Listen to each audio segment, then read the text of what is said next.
How many times have you said to yourself, I'm going to succeed, and yet you keep coming up short? You probably noticed that high achievers with heart do things differently, but you just can't put your finger on it. You're curious about why high achievers accomplish more and have more satisfying relationships. It's because success is the result of your mindset and the consistent actions you take. This show is designed with your success in mind. By revealing these powerful patterns of our dynamic individuals and guest experts, you can model what they do and apply to your future success now. Let's roll up our sleeves and get started. My name is Brigitte Höfele, and this is the Success Patterns Show. And happy Tuesday, everyone. The Success Patterns Show, where you get golden nuggets. And here's one of them. Success patterns are more valuable than ideas. Let me explain. Ideas, while very powerful, require a lot of trial and error and time to put into action. Just think about manufacturing. First, you have an idea, then a proof of concept, then a working prototype, then small production batches, and finally, you go into full-scale production. This may take months, maybe even years, and you may have met some people that are great collectors of ideas and they do little else. Forget everything you heard about ideas. You're not looking for ideas. You are looking for patterns. You are looking for success patterns. Success patterns are different and success patterns are better. Why? Well, success patterns are proven, have a logical sequence of steps to follow, have an action imperative, and deliver consistent results. In today's content-rich program, you're going to learn valuable success patterns, so make sure that you have something to write with and something to write on. We are hearing from an incredible person who has been in the aviation industry for over 40 years. He has a huge informational array of business aviation charter availability. What does that mean? You're going to find out very soon. And it all starts with group networking. He is a U.S. Army veteran. Thank you for your service. Now we'll say it again when he's on. Who has served the business aviation industry for more than 40 years, as I already said. He's the founder and president of Business AvJets Inc. Advisory Services. He's the founding partner and co-owner and co-publisher of this magazine, Business AvJets USA Magazine, and he also serves actively in the business aviation industry on a full-time basis in multiple roles. And I cannot wait for you to meet him because he is one of the coolest people I have met in a long time. His name is Elijah Stepp, and he is here with us. Eli, thank you for being on the Success Pattern Show. Brigitte, you're too kind to me. Thank you so much for the opportunity to be here. I'm on the West Coast, so this is the best lunch I get. I mean, it's lunchtime for me, and I can't think of a better way to spend my lunch. So thank you for the opportunity. Thank you for your service, and thank you for showing up in a big way, Eli. Yeah, thank you so much. I appreciate it. I'm so excited to be here. Business aviation. What does that mean? Or even better, I said it earlier. What did I say? Business aviation charter. What does that mean? Well, to talk about business aviation in general, sometimes you can consider business aviation and private aviation to be the same thing. Although more time business aviation is aircraft owned by businesses, and they are workhorses, and people that fly on those aircraft often work 12-hour days. And business aviation has the reputation of it's just for rich people or fat cats or things like that. And in all honesty, 80% of the people that fly on these are working hard. And a lot of them are in business aviation because of safety reasons, things of that nature. So I really love business aviation. It's given me a great career. And, now private aviation, it's kind of the same thing. But yeah, and it's business aircraft can get to 5,000 airports compared to 500, on commercial airlines. And I started BizAvJets Advisory Services. Actually, it started just to brand business aviation to give some of the positive aspects. Like on business aviation, 15,000 flights a year are for humanitarian purposes.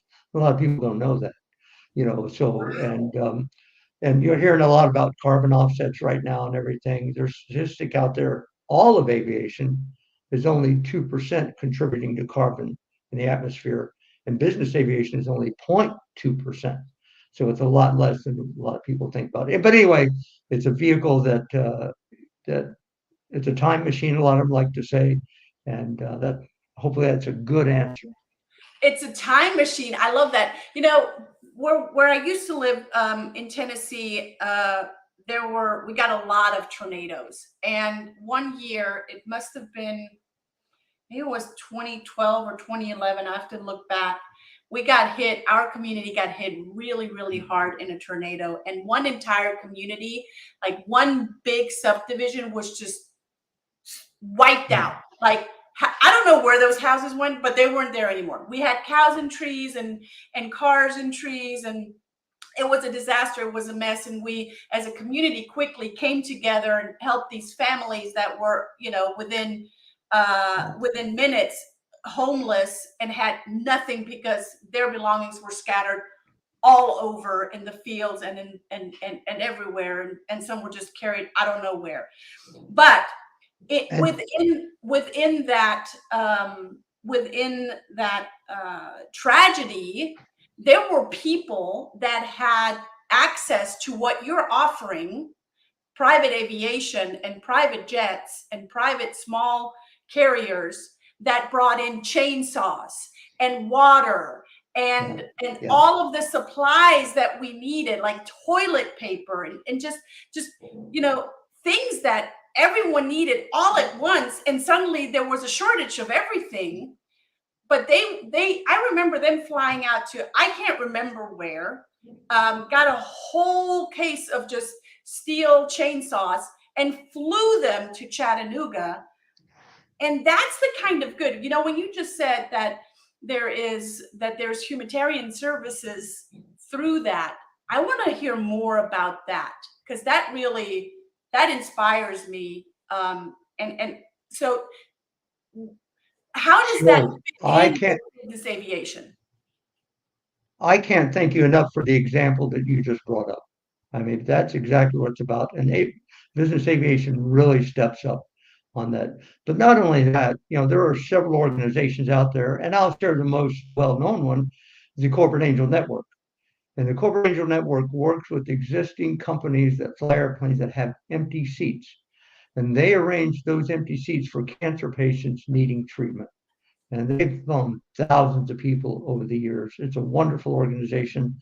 There's other organizations as well. And that's a lot of those humanitarian efforts come out of business aviation. There are smaller aircraft that are shuttling people around at no cost to them, to help them out. And in fact, just recently, the tragedy in Maui, Rainbow Helicopters, I know the CEO, Nicole Bagelis, and they're flying supplies in constantly. So I can't say enough good about business aviation humanitarian efforts. Now, thank you for that. And we don't hear enough about that. I'm pretty sure we can find, information in here. This is one of your publications, BizAvJets USA, and we'll talk a little bit more about that in a second. But you said something that I want to reiterate. Rather than flying into 500 airports, with business aviation or private aviation, you have access to how many? 5,000, about approximately. 5,000. And the reason that is a lot of the small airports can't take the big traffic or the big aircraft or whatever.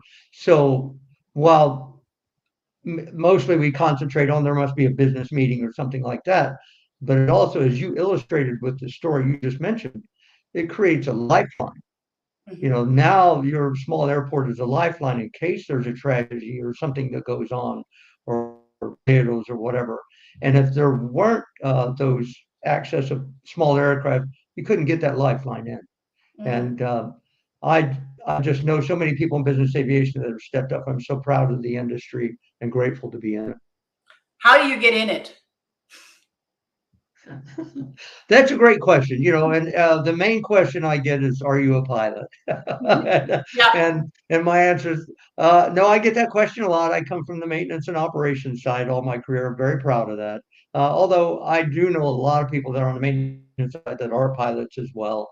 Uh, but really, how you get in it is basically obtain a skill. And right now, business aviation needs people so bad. We're short on maintenance people. We're short on pilots. We're short on everything. And now some of the airlines have started some piloting programs with flight schools.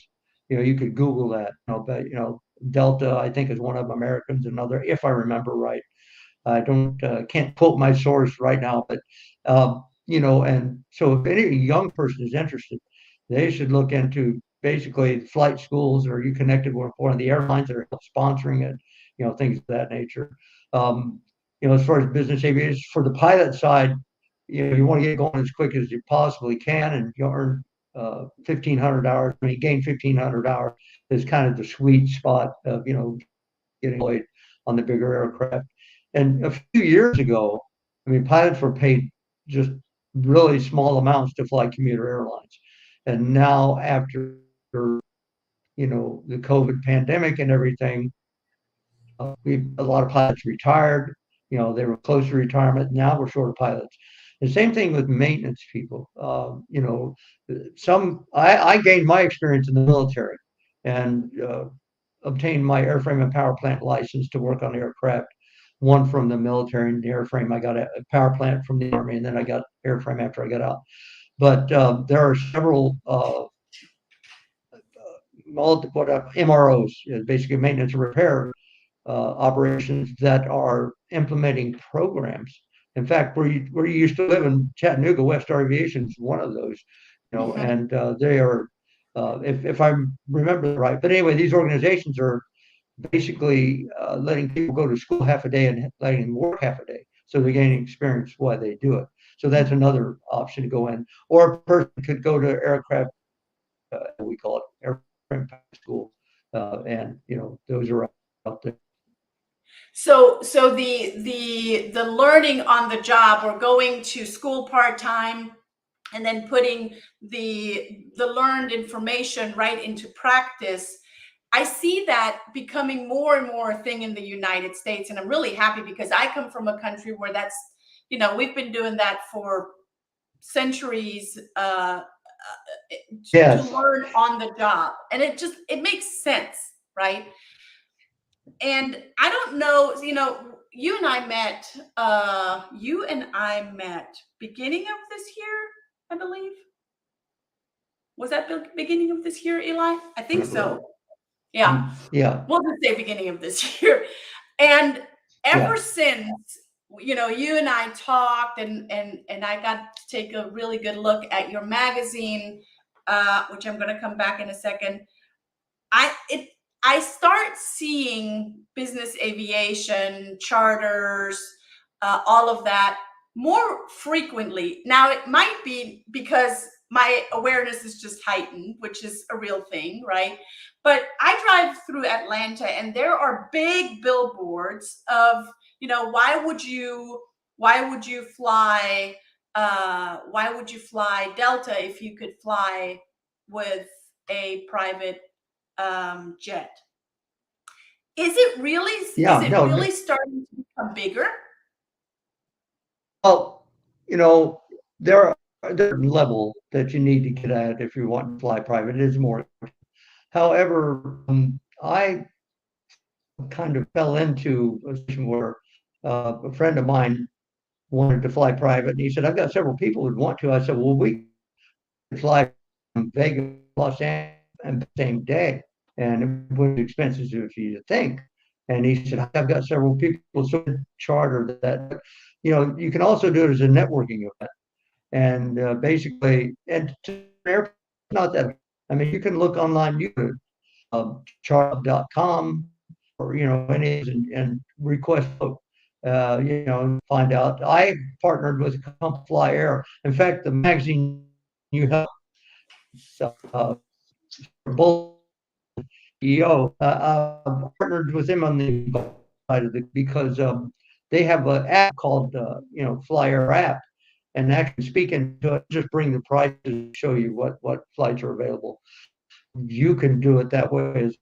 And once you request charge a couple of times, you'll have emails coming, let us know chartering and things of that nature. But I really recommend it once about and it's about the sweet spot. 8 people, you can get smaller, and basically make a networking event up this several times. And people interested, I can set it up. But you can really do it wrong. That's not my main business. It's part.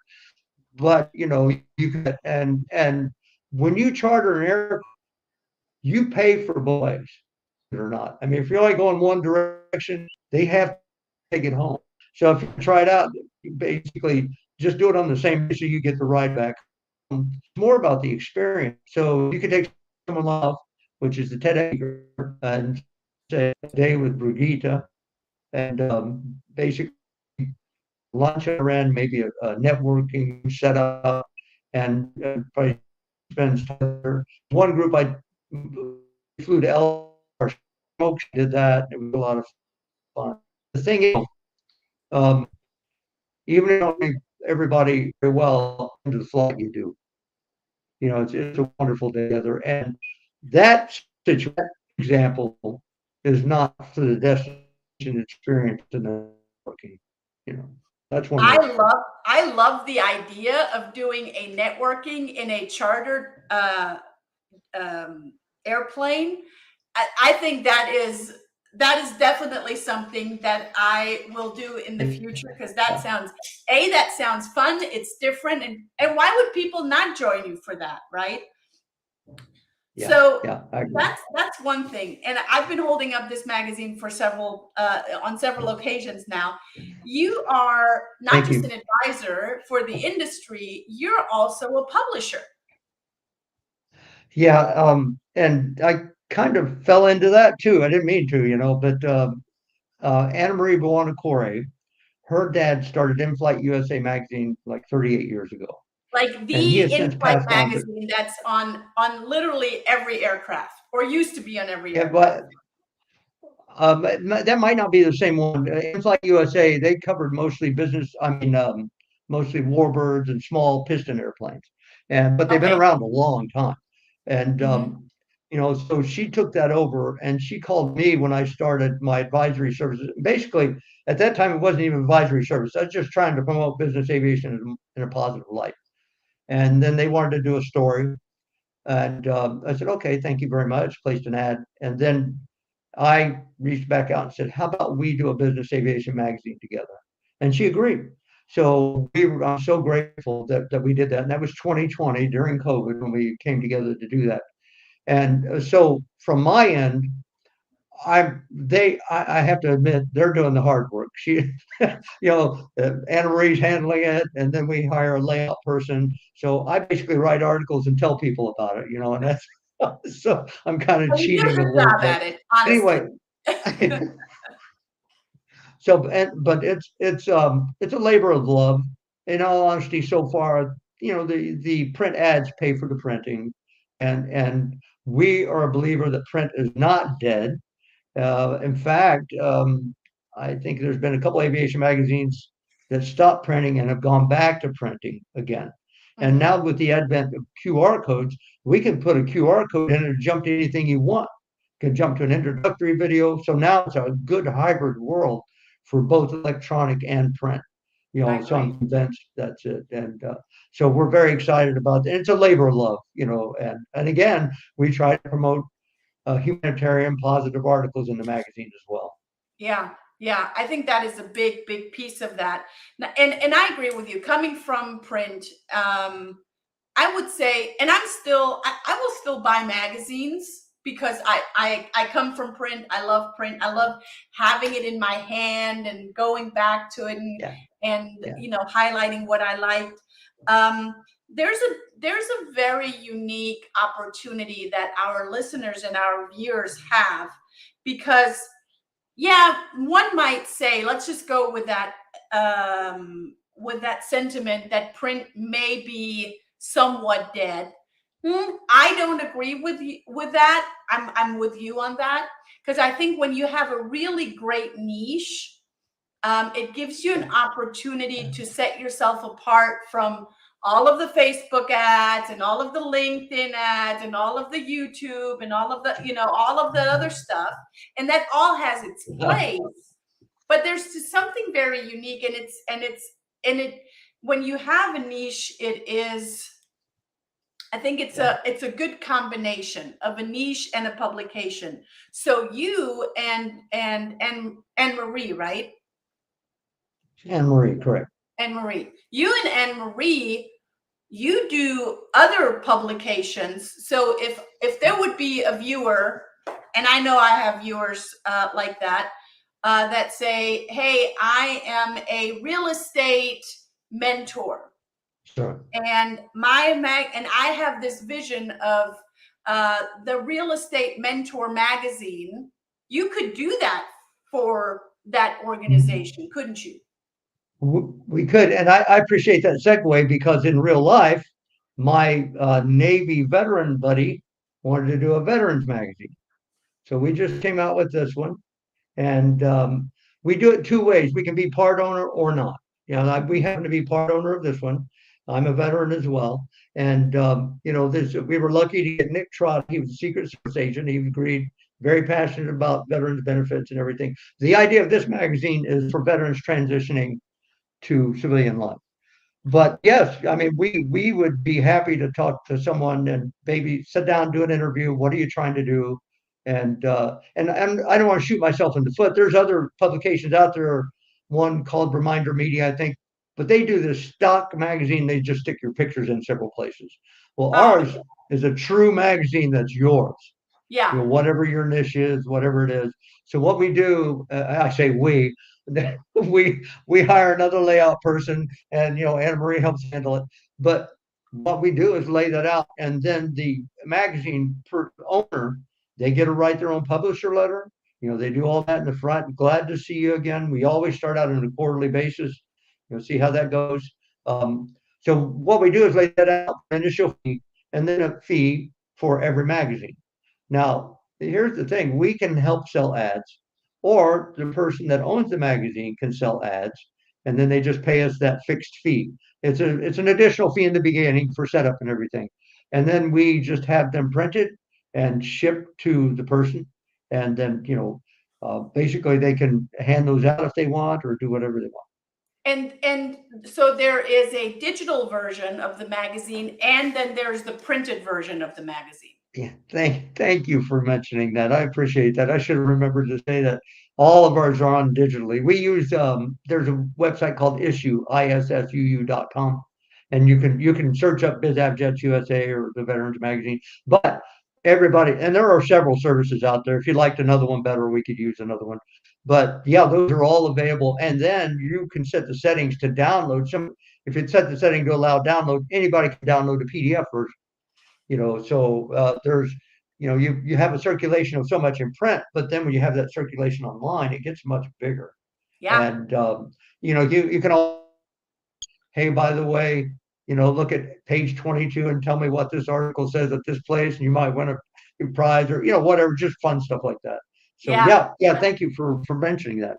Yeah, I love that. And you know, it's those little nuggets of, and I don't even want to judge that they're little. It's those nuggets that create a pattern that will allow you to become, and now I'm saying you as our viewers, our listeners, become more visible, be more out there, and really have a voice. And with something like this, you have a voice, and you have not just a voice to sell something, but to do really good. I really, really appreciate that we started this conversation with all of the good that one can do with business aviation and with having a magazine. Now, some of those success patterns, because we're human beings. We're one person. We're not being, we can't just tear one part away and say this is my business person and this is who I am in my personal life. We're all one. I call it gestalt. You have been, and ever since I met you, it's so easy to get to know Eli. I mean, and it's so fun to know Eli. So at the end, I'm going to ask Eli how you guys can get in touch with him. Make sure that you write that down. Now, Eli, what I really admire about you and appreciate about you is that you work out like you mean it. I'm trying. I do, yeah. I do work out 4 to 5 times a week. And 4 or 5 years times ago, a I'll week. tell you how I got it. I did well when I was in my 30s running and then raising teenagers, and I gained weight, and I'm not blaming it on the teenagers, but life gets in the way. And I was up to like 220 pounds. And I said, I got to do something about it. I know. And so I, started watching what I eat and tracked it, and had just gotten an iPhone. There was an app for tracking, all those things. And then I got into Beachbody. I did P90X and Insanity, and those were fun. But those, to be honest with you, that helped me get kick-started and to keep going. So I just really try. And now, I'm 63, so I'm just trying as hard as I can because I don't want to be a guy that can't move. Dick Van Dyke is 96 and he still does exercises. So I thought, well, I've got no excuse. I love that you mentioned Dick Van Dyke. That's so much fun. I didn't know he was 96. Yeah. And you know Yeah. what? Yeah. You're not trying. You say you're trying. You are doing. And I think that is the true Well, pattern thank you. here. Thank That you're you. not questioning it. You're not, you're doing it, Right. period. And you've been doing it Well, consistently. yeah, I'm sorry to interrupt. The pattern, what happens there, we're talking about success patterns, not that this is, but you come to a point that it's really not about the physical. The physical is the icing on the cake. It's here. I've told others that I can feel like the world is ending at night and go work out in the morning makes all the difference. I usually do a set of weights depending on which day it is for chest, arms, whatever. And I jump on the treadmill for some passive cardio, not too hard, and then on the elliptical, and before you know it, you've burned 600 calories, and your mind is set right, at least Yeah. in a much better shape than it was. So it's more of the mental aspect. So that pattern for me is sharpening myself to be ready for the day. Yeah, I agree with you 100%. So next time when you're in Atlanta, you and I, we go to the gym. It's a Got date. it. I'm in. It's a date. I'm in. All right. Sounds great. So I made a promise to our listeners and our viewers that you're going to share with them how they get in a hold of you. How do they get a hold of you? So just my email is the easiest. It's eli@bizavjets.com. It's eli@bizavjets.com. And feel free to email me there, even if it's about the magazine or whatever. That's just a good central email for me to get a hold of. Just put in the subject header whatever you're emailing about, whether it's a magazine or if you're interested in, networking event or something like that. Be glad to, if nothing else, give you information about it. Yeah, so Eli, ELI at BizAvJets.com, Eli at BizAvJets.com. Get with Eli. You will have an incredible time talking to him, getting to know him. He will give you all of the details, and you will have a fun time talking to him. I can assure you. Now, Eli and I are going to go, we're going to be in Vegas on September 29th, 30th, and October 1st. We're going to speak at an event, aren't we? Yes, we are. We're going to be at looking forward to it. Yeah, me too. We're going to be at the Africa America Wealth Conference with Joseph Nantoma, who was on my show just recently. So I'm really, really excited to see you here Wonderful. shortly, Eli. Yeah, I'm looking forward to it as well. Yes, me too. So thank you for taking the time out of your busy day. Thank you for being here. And I'll see you very soon in Vegas. And for the guys and gals and whoever, if you're in Vegas, make sure that you get with Eli Stepp over at BizAvJets. Thank you, Eli. Please do. That's where I'm based. Thank you.